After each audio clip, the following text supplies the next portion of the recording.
There appears to be no return date in sight for Zion Williamson after his latest injury, making me wonder if it's possible we'll even see him back this NBA season. Welcome back, everybody. I'm Dr. Brian Sutterer, and the goal in this channel is to teach you more about the medical side of the sports world. And in today's video, we're going to be talking all about Zion Williamson and hamstring injuries. We'll dive a little bit into what we know about this current injury, ways that it might be treated, and then just take an overall look at the whole health history we've been through with Zion and what I think that means for what to expect the rest of the season. And we don't have an actual injury play to look at in this case, and it's something that actually makes me feel less optimistic about his return.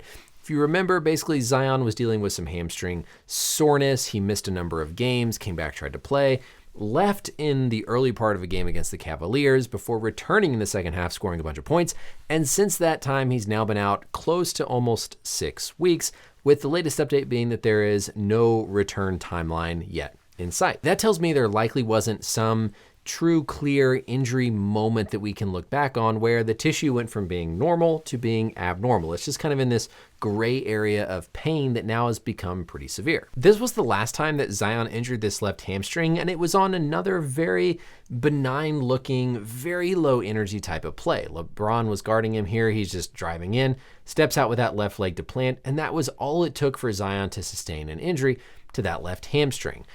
I would rather have seen some big traumatic, clear moment when he tore it, because it's often easier for your body to recover from this healing process, go through this healing process when it starts at a defined time rather than this back and forth sort of smoldering, chronic, low-lying injury that your body has a hard time getting through that healing process. Based on the timeline so far and what we know about the Pelican season, I would not be surprised if we don't see Zion back this year, and potentially even at all this NBA season, or if we do, just for a short stretch. And we'll talk about why and dive into some anatomy about hamstring injuries, but first, I want to give a shout out to the sponsor of today's video. Today's video is sponsored by Hamstring. Hamstring is a watch and jewelry brand for both men and women that focuses on unique products that feature natural materials. I'm excited to team up with them this holiday season to bring you a great deal on a gift for your loved ones that will truly wow them with how unique and beautiful their products are. Hamstring's watches and jewelry feature a variety of gemstones, a bunch of different woods, stone, leaves, freshwater pearls, and even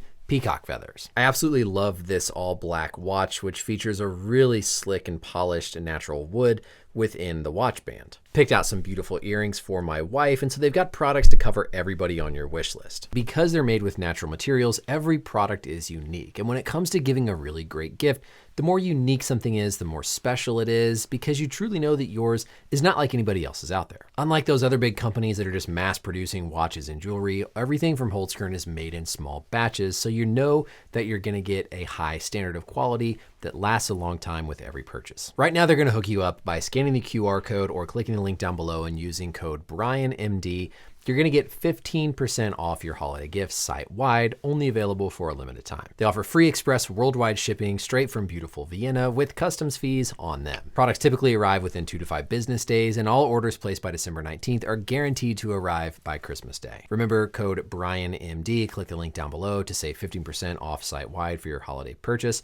Thank you again to Hamstring for sponsoring today's video, and let's get back to our learning. Looking at our biodigital anatomy tool here, you have to understand when you're dealing with a classic typical hamstring strain that's going to occur in one of 3 different places. It's either going to occur in the muscle belly, specifically there's on the inner back part of the thigh 2 hamstring muscles, the semitendinosus, semimembranosus, and then on the lateral or outer part you're going to have the biceps femoris. The biceps femoris consists of a short head and a long head, and this biceps femoris muscle is the most common area to see a strain of the muscle itself. The other location you're gonna have a hamstring injury is up here at the tendon where it originates off of the bone, or down at the distal insertion where the tendon goes into the knee. Remember, the mechanism of the hamstring is going to be to flex the knee, so it's going to bring the leg up this way whenever it fires. That's one part of this that we don't know. We don't know for Zion, is this a muscle strain? Is this up near the tendon? Is it down lower at the tendon? Generally speaking, injuries to the tendon are going to take longer to heal. Injuries to the muscle are going to be more typical, shorter to heal, but a high risk of recurrence. Everything suggested so far implies that we're dealing with something down in the muscle for Zion, rather than like a tendinitis that would be up here at the organ. So I think we need to assume just from the reporting we've seen that this is an injury down here to the muscle.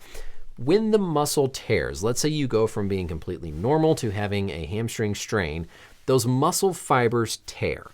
When those muscle fibers tear, your body starts the healing process by first laying down this blood clot, by filling in that void with a lot of blood, with this scar tissue, this connective tissue, that then over time your body remodels. You get new muscle fibers that grow in there to hopefully get it back as close as possible to nice, healthy, original muscle. The challenge with hamstring injuries is that oftentimes you feel better before that process is completed and you have nice, normal appearing, good, strong muscle fibers. You feel good, you go back and you try and run and play, you re-tear and aggravate that weakened area of tissue, which leads to this cycle of recurrent injuries. The more you have these recurrent chronic injuries that your body is trying to heal but never can, the harder it gets to get over that hump and get through that healing process. So in a way, I'd rather, again, have a true new tear in the muscle fibers that your body says, okay, we've got an injury here to start healing, than just this back and forth. It's kind of sore, it's kind of not, it's sore, it's strained, it's not. Your body has a harder time getting through that healing process when it just continues chronically. So with Zion, the fact that there was just some soreness, there didn't really seem to be a clear traumatic injury moment, to me suggests that there was something going on in the muscle that his body just hadn't been able to heal through, that now is having a harder time completely healing. What types of things are they going to be doing? We've read that Zion has had a number of treatments. There's been some reporting out there about injections. One thing that you can do with hamstring strains is something called a PRP, or a platelet poor plasma injection, where you inject these cells or cellular contents from the blood to try to help promote and encourage healing. Pretty good data, limited early on, but certainly something that might help facilitate the recovery. But because of the timeline we're on, we have to play out where the rehab is going. It's currently about to the second week of December, and we still don't have an update on his progression. Remember, before you can be back at NBA level playing full 5-on-5 contact, you've got to be able to sprint, cut, jump, run, play and practice, etc. That progression typically takes a number of weeks. And so especially for somebody like Zion, who's had issues with conditioning in the past, that process might take even longer. So even if you said from tomorrow he's going to ramp back up with a timeline, that timeline is probably still going to be somewhere like 2 to 4 weeks. So I would be very surprised if we see him back before 2025. If you then carry this forward, we all know about Zion's health history, right? He's had the knee injury issues. He's had the recurrent hamstring strains, the foot injury. He's had a lot of these recurrent issues. And when you look at where the Pelicans are sitting right now, currently in last place in the Western Conference, I'm sure the organization is going to be asking, how much do you risk bringing him back, suffering another injury, when the season is probably already going to be over for the Pelicans? Hence why I wouldn't be surprised if we just don't see him back until very late in the year, if at all. There's a lot of really important stuff that the hamstrings are doing. In particular, the hamstrings are trying to stabilize and help support the ACL ligament in your knee. So the ACL runs in this diagonal direction and tries to keep your femur from going forward keep the tibia from going forward relative to the femur. The hamstrings are pulling the tibia backwards, so good, strong, healthy, functioning, properly firing hamstrings are extremely important for good protection of your ACL. If you come back, if you have poorly functioning hamstrings, you have weakness in your hamstrings, you're not going to have that stability to protect your ACL, and you're setting yourself up for a potential ACL injury. And when we just look at why does Zion keep getting it? That biomechanic factor, that asymmetry from one muscle side to the other, we know plays a role. And remember, this goes all the way back 4 or 5 years when the Pelicans were talking about reprogramming his biomechanics. They knew that there were issues with his biomechanics, and biomechanics are the root of why a lot of these hamstring injuries occur when they're these non-contact, non-stretch, you landed, someone bent your knee type of injury. So I think this is just more evidence, unfortunately, of this underlying sort of biomechanic disadvantage that player like Zion seems to have. And that doesn't seem to be something that is drastically improving at a rate to outpace some of these recurrent injuries that we're seeing. I'm going to throw something else out here, a little bit random, but just to think of when you've got these recurrent hamstring strains, there's a lot of thought about how the nerves play a role. The long head and the short head of the biceps femoris have different innervations, and depending on issues with the nerve, potentially issues up at the spine where the nerves are coming out of the spine, that can play a role in these hamstring injuries. And there's certainly been cases of athletes who are dealing with what we initially think is a hamstring strain ends up being more of like a sciatic nerve problem or a radiculopathy, a pinched nerve from the back. And so keep an eye on any possible developments, depending on how long and persistent this goes, about a nerve. Your run-of-the-mill standard hamstring strain, especially something that was not like a big traumatic moment, should not take 6 weeks to get better. Something that takes 6 weeks to get better is going to be your big sprint. He clearly tore it. He's out. There's a big new injury. And so this just doesn't seem to be playing out like your typical hamstring, which gives me more concern about things going forward. In summary, I'm not trying to be super negative and like judgmental about Zion and his health history. We've talked about a lot of that before, but I think we have to just be aware of how some of these players' career plays out from a health perspective. We've talked about it with Joel Embiid, where the more injuries you've had in the past, your body size, things just begin to add up.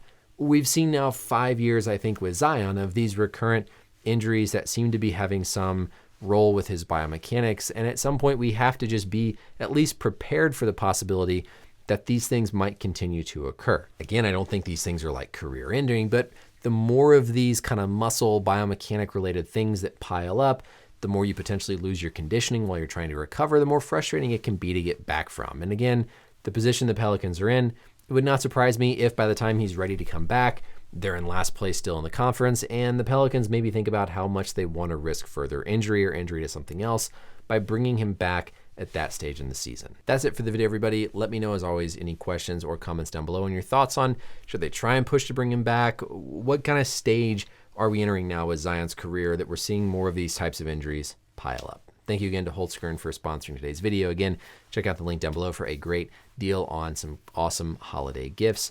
Thank you as always for watching, and I'll see you in the next video. Bye.